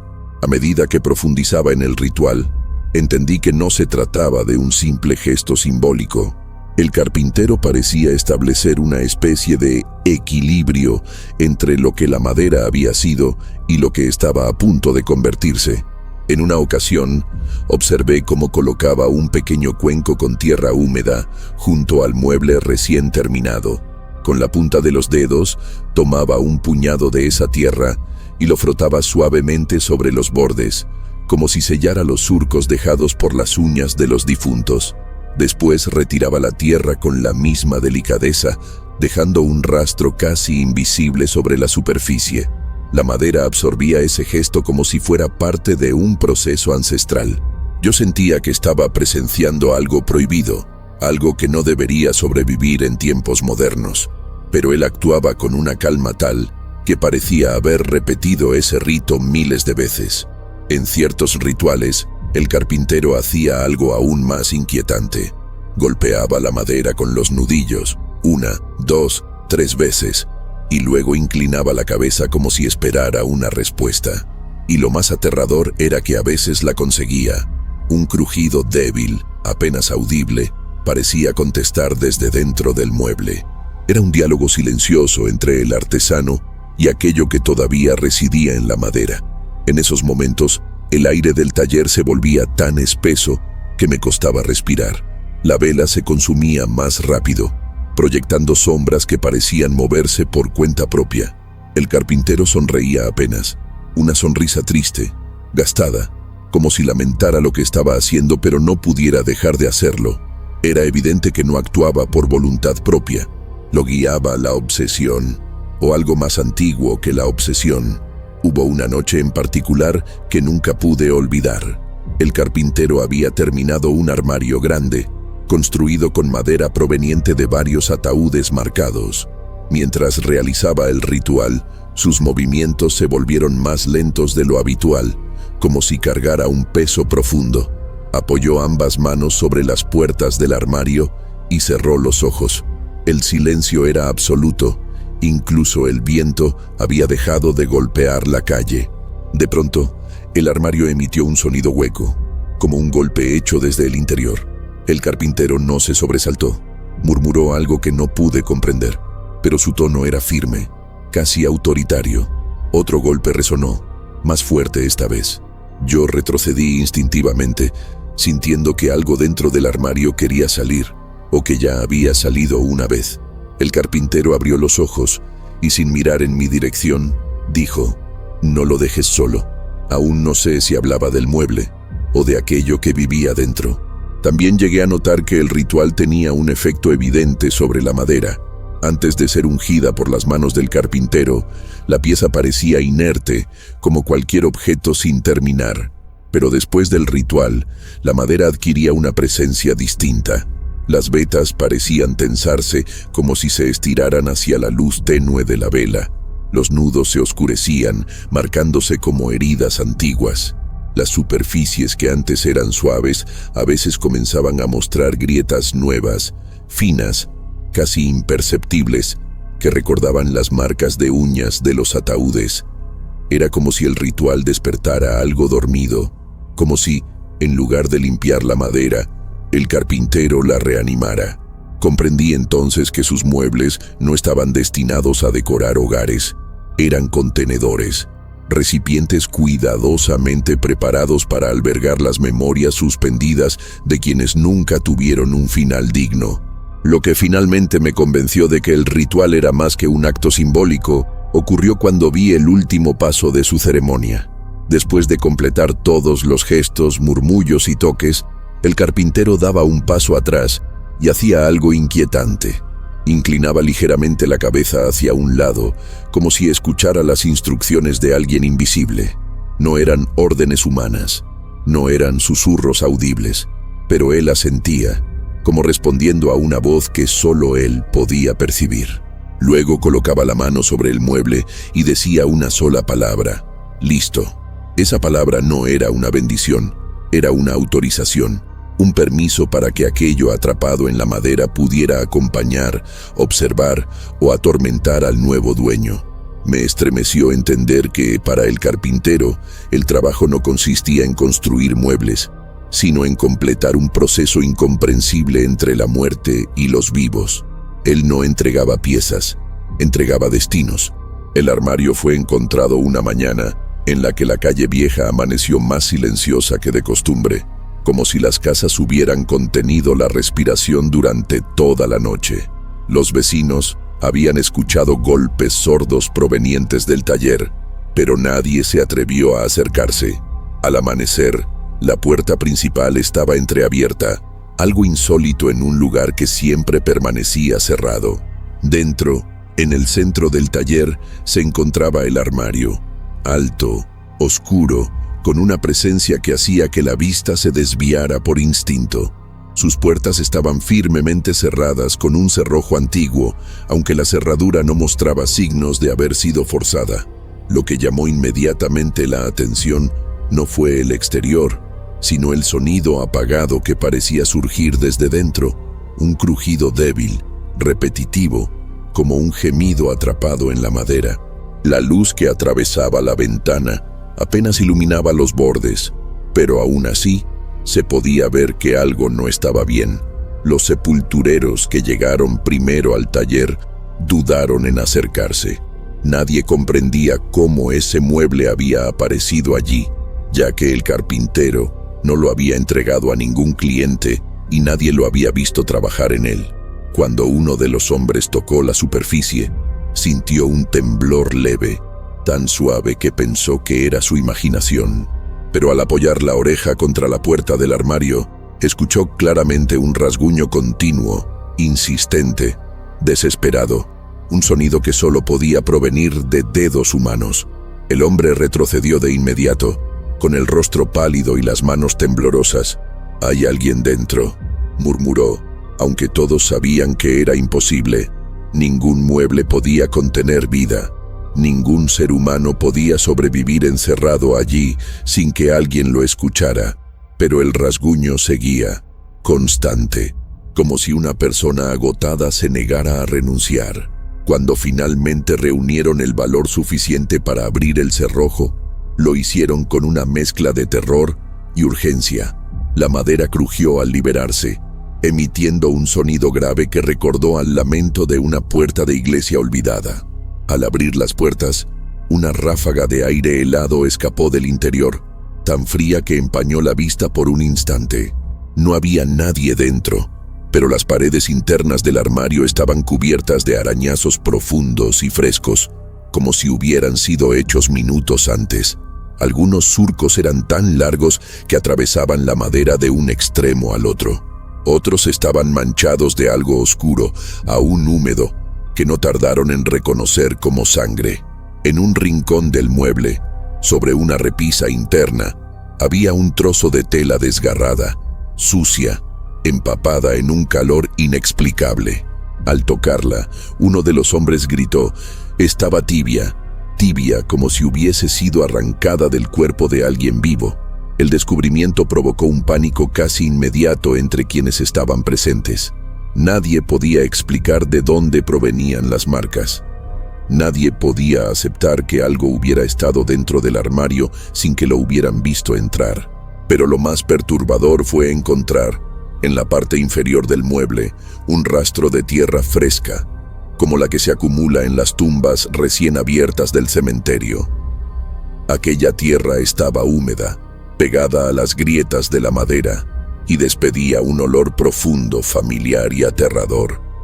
El olor de los ataúdes recién vaciados. Los sepultureros intercambiaron miradas silenciosas. Todos sabían lo que significaba. Ese armario no había sido construido con madera común. Era una pieza ensamblada a partir de fragmentos de ataúdes especialmente marcados, madera que había sido testigo de una agonía intensa. Y aquello que se había manifestado dentro del armario no había quedado atrapado allí por casualidad. Cuando inspeccionaron el interior con más detalle, descubrieron algo que hasta hoy me persigue en mis pesadillas. En la parte más profunda del armario, donde la luz casi no alcanzaba, había una huella. No una huella en el suelo, sino una marca en la madera, como si una mano hubiera sido presionada con fuerza desde el interior. La forma era clara: 5 dedos largos, delgados, marcados con la intensidad de alguien que lucha por ser escuchado. Pero lo que realmente me heló la sangre fue notar que la huella no estaba hecha de suciedad ni de sangre, estaba hecha de calor. La madera, en ese punto, estaba cálida, casi palpitante, como si hubiera absorbido la desesperación reciente de un cuerpo invisible. Ese calor no provenía del sol ni del ambiente, era el calor de un último intento de escapar. Y mientras observaba esa marca ardiente, comprendí que aquello que había estado dentro del armario todavía no había terminado de moverse. Tras el hallazgo de la mano marcada en el fondo del armario, el ambiente del taller se volvió irrespirable. Nadie quería acercarse demasiado, como si el mueble pudiera despertarse en cualquier momento. El aire tenía una densidad extraña, casi líquida, que hacía difícil respirar. Uno de los sepultureros, más valiente que los demás, decidió inspeccionar el interior una vez más con una lámpara de aceite. Cuando la luz iluminó los surcos, todos quedaron en silencio. Las marcas de uñas no estaban distribuidas al azar. Seguían un patrón, un ritmo, un movimiento circular, como si alguien hubiera intentado girar sobre sí mismo en un espacio demasiado estrecho para hacerlo. El hombre pasó la mano por la madera y sintió un temblor leve, un pulso tenue que recorrió la superficie. Retrocedió de inmediato y la lámpara tembló en su mano. Fue entonces cuando escuchámoslo, un golpe profundo, suave, como un puño apoyado desde dentro. Nadie volvió a acercarse. Con el paso de los minutos, el armario pareció cambiar. Su forma no se alteró, pero la sensación que emanaba de él sí. La madera se volvió más oscura, como si absorbiera la luz a su alrededor. Un olor a humedad antigua comenzó a filtrarse por las rendijas, mezclado con un rastro metálico que todos reconocimos: sangre seca. Uno de los presentes señaló que el cerrojo, aunque claramente manipulado desde afuera, mostraba signos de haber sido forzado desde dentro. Las bisagras, al examinarlas, tenían pequeñas grietas que no estaban allí al abrir la puerta. Era como si algo hubiera empujado con una fuerza inmensa, intentando salir antes de que llegara el amanecer. Nadie comprendía cómo era posible, pero el carpintero había trabajado durante décadas con madera que no pertenecía al mundo de los vivos. Esa mañana, por primera vez, la madera había respondido con demasiada intensidad. La aparición de un detalle inquietante casi pasó desapercibida. En el fondo del taller, cerca de una mesa llena de herramientas, había un rastro de polvo fino, trazado en forma de línea. Parecía haber sido arrastrado desde el interior del armario hasta la pared más cercana. Cuando lo siguieron, encontraron algo aún más extraño: una marca del mismo símbolo que el carpintero tallaba en sus muebles. Ese círculo imperfecto atravesado por una línea vertical. Pero esta vez no había sido tallado por manos humanas. Estaba formado por arañazos, repetidos una y otra vez, como si algo hubiera intentado replicar el signo sin comprender su significado. Los sepultureros se miraron entre sí, temblando. Si la marca había sido hecha desde el interior del armario, significaba que aquello que estaba encerrado había aprendido del carpintero, o que ya entendía perfectamente el lenguaje con el que él trabajaba cada pieza. Mientras el miedo se apoderaba del grupo, un viento frío atravesó el taller, aunque ninguna ventana estaba abierta. Las velas se apagaron al mismo tiempo, sumiendo el espacio en una oscuridad casi total. Todos retrocedieron, sintiendo que no estaban solos. Un sonido sutil comenzó a emerger desde el armario. No un golpe esta vez, ni un rasguño. Era una respiración lenta, profunda, que parecía provenir del interior de la madera misma. Alguien murmuró una oración. Otro gritó que debíamos salir, pero ninguno de nosotros movió un músculo. Era como si la respiración nos retuviera, envolviéndonos en un silencio obligatorio. Cuando finalmente la lámpara volvió a encenderse, el sonido cesó. El armario seguía allí, inerte, pero algo había cambiado en su interior. Ya no parecía contener desesperación, sino atención, como si hubiera empezado a escucharnos a nosotros. El último detalle apareció cuando uno de los hombres, incapaz de soportar más la tensión, decidió cerrar nuevamente el armario. Al hacerlo, notó algo extraño en la superficie externa de la puerta. Una huella, no una huella antigua, ni marcada por el carpintero. Era fresca, tan fresca que aún quedaban rastros de humedad en los bordes. 5 dedos largos, delgados, presionados con fuerza desde afuera, como si alguien hubiera intentado mantener la puerta cerrada para impedir que algo saliera. Esa revelación nos dejó helados. La marca interna indicaba que algo había intentado escapar, pero la marca externa sugería que alguien o algo había estado intentando evitarlo. Nadie comprendió quién o qué había intervenido, pero todos coincidimos en algo. El carpintero nunca habría dejado ese armario sin vigilancia, y si no estaba allí esa mañana, era porque sabía que el ritual que había hecho antes no era suficiente. Algo se había liberado, algo que jamás debería haber respirado más allá de la madera del ataúd. Hoy, cuando camino por la calle vieja, aún siento que la madera respira detrás de las paredes abandonadas del taller. El edificio está en ruinas, cubierto por musgo y por el polvo del tiempo, pero cada vez que paso frente a él, el suelo parece vibrar con un lamento que no llega a convertirse en sonido. Dicen que el carpintero desapareció sin dejar rastro, como si hubiera seguido a las voces que tanto escuchó mientras vivía.